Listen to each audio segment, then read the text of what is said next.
തീർച്ചയായും ഇപ്പോഴത്തെ സ്ഥിതി ഈ ഗുഡ് വിൽ എന്ന് പറയുന്നത് ഒരിക്കലും വില കൊടുത്ത് വാങ്ങാൻ കിട്ടുന്ന ഒരു കാര്യമല്ല രേണുക. ഇവിടെ ട്രംപ് അമേരിക്കയുടെ രാഷ്ട്ര തലവനാണ്. ട്രംപിന്റെ കൂടി എഗ്രിമെന്റ് ആണ് ഇറാനുമായി താൽക്കാലിക 14 ഇന കരാർ. അതൊരു പൂർണ്ണ കരാറല്ല, ഒരു ധാരണ മാത്രമാണ്. ഇടക്കാല ധാരണ, യുദ്ധമില്ലായ്മ, വെടിനിർത്തൽ. അതിനിടയിൽ എന്തിനാണ് വെറുതെ വമ്പ് പറയുന്നത്? ശവസംസ്കാര ചടങ്ങ് നടക്കുമ്പോൾ രാജ്യത്തെ പ്രമുഖരായ ആളുകൾ ഒത്തുകൂടുന്നത് പതിവാണ്.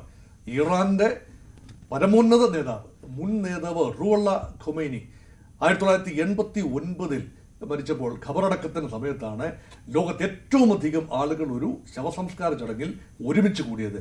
ഏതാണ്ട് 1,20,00,000. അത് ഗിന്നസ് ബുക്ക് വേൾഡ് റെക്കോർഡ്സിൽ ഉൾപ്പെടെ സ്ഥാനം നേടിയ ഒന്നാണ്. അതിനേക്കാൾ അന്ന് 6 കോടിയായിരുന്നു ഇറാന്റെ ജനസംഖ്യ. ഇന്ന് ഇറാന്റെ ജനസംഖ്യ 9 കോടിയാണ്.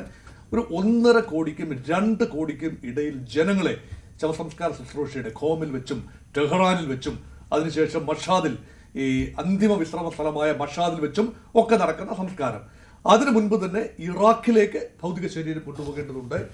ഷിയ കേന്ദ്രങ്ങളായ നജാബിലും കർബലായിലും എല്ലാം ചടങ്ങുകളുണ്ട്.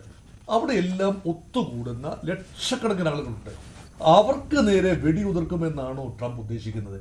അതോ ഇറാന്റെ നേതൃത്വം ഏതെങ്കിലും രീതിയിൽ മിലിറ്ററി നേതൃത്വമാകാം, അല്ലെങ്കിൽ ഇറാന്റെ സഖ്യകക്ഷികൾ, ഹിസ്ബുള്ളയോ ഹമാസോ ഹൂതികളോ അവരുടെയൊക്കെ നേതൃത്വമാകാം.